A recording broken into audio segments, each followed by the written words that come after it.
Hey, what's up guys? This is the Roku Streaming Stick 4K. So it's a streaming stick that you plug in directly to your TV and it gives you access to all these apps like Disney+, Apple TV, HBO Max, Hulu, Netflix, and a whole bunch more, essentially making your TV into a smart TV. It's very similar to the Chromecast with Google TV or the Fire TV Stick 4K Max. In a separate video, I'll actually compare all three of these to each other so you guys get a sense of what they're like, their user interfaces and everything. So be sure to hit that subscribe button and hit the bell for a notification so you guys know when that video comes out. So I'm going to unbox this thing, I'm going to set it up, and we're going to go over the user interface on this thing. I'm going to see if it's lag free, how well the voice commands works, and overall how the interface looks in general to see if it's nice, clean, and usable. So unboxing this thing, it comes with the Roku Streaming Stick. Very thin on the sides, basically looking like a long flash drive, except this is HDMI, which is what your TV would expect.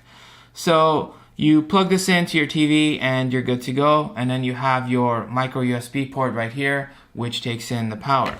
So opening this up, you do have manuals that come with this thing. This thing is pretty straightforward to set up, but they do have some clear instructions with pictures, which I definitely appreciate that they put pictures, making it easy.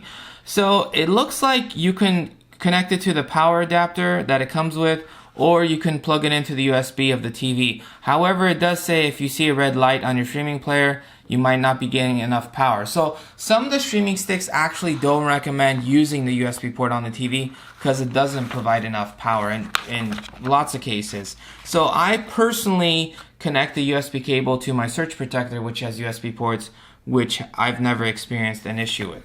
So let's look at the cable. So it's a micro USB cable to USB. However, there is your Wi-Fi extender is on this. So this is basically your Wi-Fi device. So you have to use this cable. So if something happened to this cable, you would essentially need to get another one of these cables. It's not just the standard micro USB to USB-A, which these ports are, but it has this Wi-Fi built in, which I'm not exactly a fan of, because if something were to happen to this cable, you would need to get another one, whereas because these are standards, I would normally just be able to get another cable and connect it and I'd be good to go, just like you would with the Chromecast or the Fire TV Stick. Alright, so Wi-Fi extender built in. Let's look at the power. It is 100 to 240 volts, so it should work in most places. USB port. You don't need to use this, however, I would say this is recommended, or if you have one of those surge protectors that has USB ports. It does come with two AAA batteries, which is always nice that they include the batteries. And this is the remote. Slightly bigger than what I was expecting, so just a quick comparison. Oh, I guess it's around the same size as the Fire TV remote, but much larger than the Chromecast. So power button turns on your TV, turns off your TV. Home button, back button, your menu selections with the OK button. This is instant replay. This is your voice commands. This is your options. Rewind, play, pause, fast forward. I really like these dedicated buttons, and you also have your dedicated app shortcut buttons. You also have your volume up, volume down, and mute button. I'm not exactly a fan of these side buttons. I personally like it on this side, but I mean, they have other buttons. I feel like they could have still fit it in here, but that's fine. So, and your batteries go here, and you should be good to go. So I'm gonna connect this and we'll continue from there. If you're setting up your Roku the very first time around, it's gonna ask you to register with an email address, and then it's also gonna ask you for a credit card. Granted, it's not gonna charge you anything. They just want something on file. If you buy a movie or rent a movie in the future, or buy an app or whatever, then it just goes directly from that saved credit card. So starting off with home, this is where the majority of the stuff is. So all of the apps are here. Roku calls them channels. I call them apps. YouTube, Hulu, Netflix, Prime Video, Disney+, everything, and a whole bunch more. So you can easily get more. You can search via voice command, or you can go to the streaming channel here, and you can search for a whole bunch of stuff, and you can add it to your home menu. So if you went here, if you wanted HBO Max, you would come here, you would click on add to channel, and then if you went to back to home, it would basically be there. We go back to home, I scroll down, and boom, it's here. And with that same notion, you can also remove stuff. So if I wanted to remove 4K Spotlight, I would select this, I would click on the options button, which is the star button on your remote, and I would click on remove channel and just click remove, and then I'm good to go. And you can also move these around as well. So if I wanted this higher up, I would highlight it, select it essentially, click the options button, the star button on the remote, and then I can move it around. So you could, there is a lot of customization that it allows. So the Roku has the Roku Channel, which has a whole bunch of free movies and shows you can watch. However, there are ads, so just as a heads up. And there are a few cool things like Kickboxer. I like these martial arts movies, so if I want to watch it, I click on resume. Sometimes it starts with an ad, sometimes it doesn't start with an ad, but it does let you fast forward. And then you can also get other stuff like Tubi and Pluto TV, which also have, free stuff. Roku also has the live TV, so if I click on this, you can actually watch live TV with this Roku, and it's free basically. So if you want to watch something, just click on it, click OK, go through the guide, and you're good to go. And you can also change your channels just by hitting the up and down buttons and stuff. And it's not the fastest in terms of changing channels, but it's okay. And if you click on the left button, your menu comes up, and then you could go, and then basically whatever you want to watch, select it, and you're good to go. Okay, going back to the home screen. So then we have featured free, and some of these options you can actually hide, and I'll show you guys that in the settings. So this is in the Roku Channel. This is in HBO Max. I don't know how this is free in HBO Max, but let's actually click on it. I don't think it's, it says required subscription, so I don't know why it's saying featured for free. So, okay, so not everything is free here, but most of the stuff that I saw was in Roku Channel and Pluto TV and stuff like that. So those were free to watch. So this is going to be free to watch. I could click on this. It will load up Roku and it will start playing. So there we go. And if I fast forward, it's fairly quick to load and stuff. Moving on, we have My Feed. My Feed is basically if you want to be notified if a movie or a TV show is coming. Most notably, stuff from the movie theaters. So when you would come here the first time, okay, I want to watch Shang-Chi. So I come here, I could do follow this movie on Roku, and then I'll find out whenever it comes to the Roku, essentially. Whenever it comes out of theaters, I should say. Okay, so then we have the movie store, which you can go in here and buy or rent movies, and pretty much everything is here.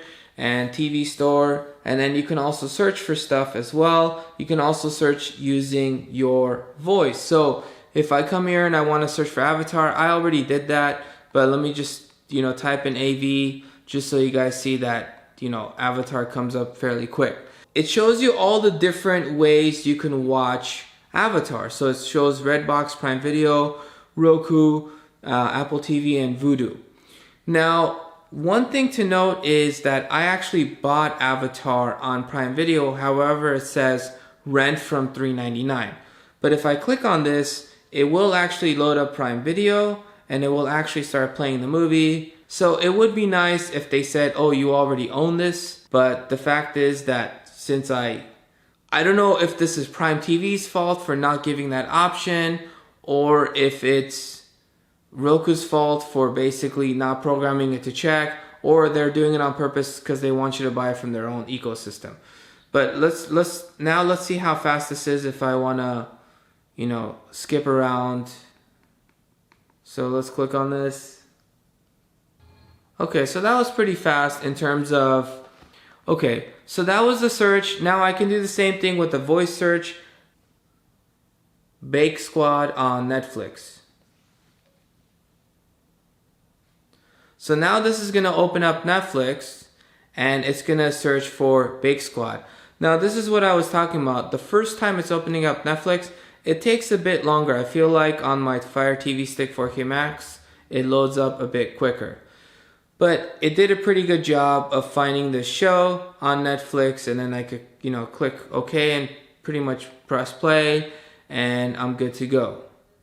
Okay, so streaming channels, this is where you can get more apps and stuff, and you can also remove apps. So a whole bunch of options here that you could get. So news, recommended, top free movies and TV. So you do have options. So now we get to settings, which is the cool part. So, network, Wi-Fi setup, everything was fine, easy to do. Theme, this is what I'm talking about. You could change your theme. So you can go to wallpaper. If you don't like the background, you could change the background. So this is changed, good to go, and this is going to be my background from now on. You can also pick from a whole bunch of these, and it's nice that there is a whole bunch, and all of the menus seem like they wrap around on the Roku. So as I go down, I'll basically circle back around essentially to what I started with. And you get these more creative ones like the panda one, and I don't know, it just looks cool. And the fact is you can change them, if you get bored and stuff, which is nice. The next thing is that you can change your screensavers, and I picked this aquatic life, which looks pretty cool. And you can also change your sounds and stuff too. I didn't bother changing that because I was fine with what it is now. Display types, it detected my TV and stuff. Accessibility, audio, I just left pretty much everything on auto. And home screen. So here's the thing that you could change this stuff. So do you remember the featured free section? So you have home, featured free. You also have movie store and TV store. Well, you can hide this stuff. And within home, you can also hide ad channels and TV off. So if I go to settings, if I go to home screen, I could say hide. I could say hide that, and then I could say hide that. And I could go to shortcuts and say, I want the TV off button, but I don't want the add channels button. So I could do that, and then when I go back to the home screen, well, it's less options. So I go to home, there's now just TV off, and there's no more featured free, there's no more movie store, TV store, and stuff like that. Granted, if you search for movies, they'll still give you all the options of where you can potentially buy the movie or show you're looking for. And then it has integration with Apple AirPlay and HomeKit. On my iPhone, pretty much just use AirPlay to put it on the Roku Streaming Stick. So it's nice that I could just directly do it from my phone. And I can essentially, with YouTube on my Android phone, I can also cast it to the Roku as well. So it's cool that you could do that. And I can also control it from here as well. So if I want to fast forward or rewind or whatever, I can do that from my phone. That pretty much covers everything in a nutshell. And you get a few extra additional options. If you want to tinker around, you could do screen mirroring and stuff. And system update is supposed to update automatically. And guest mode. Final thoughts. So you get a whole bunch of streaming apps, you get, additional stuff you can watch for free with ads. Customizations, you can move these around, you could change the theme and stuff, you could change your screensaver. You also get the Roku TV remote, which is pretty cool that you could control it with, your phone. It's actually very convenient. You can also use that to type in as a keyboard, so it's straight up from your phone. If you're searching for something, you can do it from there as well.